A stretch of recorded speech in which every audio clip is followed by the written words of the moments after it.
Welcome to a Parent's Guide on Special Education. We'd like to open this up with a little bit of history about special education, just to kind of give you a background on where we were and where we're at today.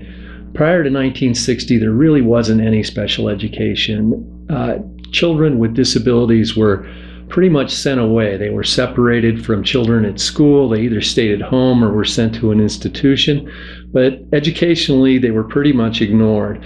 Then the 1960s came with the Civil Rights Act, and then by 1973, people were asking the question, why aren't children with disabilities educated with other children?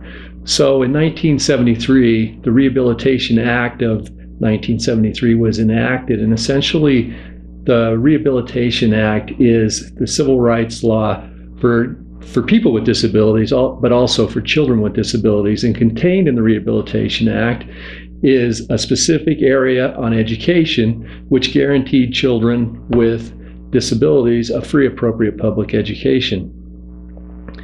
Now, what Congress found after they enacted the Rehabilitation Act of 1973 was education for children with disabilities really wasn't happening.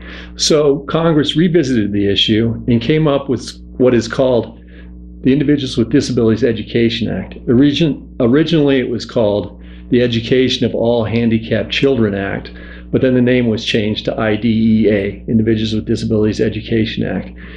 And this act was much more statutorily intense. That is, it was laid out step by step by step what the school had to do in order to educate children with disabilities. So when we go through all of this, and that's what this whole presentation is on, is the IDEA, we will take those statutes and interpret them for you and try to break them down for you so that you understand them.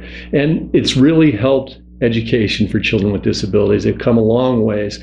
An integral part of the IDEA is the Individualized Education Program, which is called the IEP. And that is a team of people that get together that know the child and decide on what services the child needs.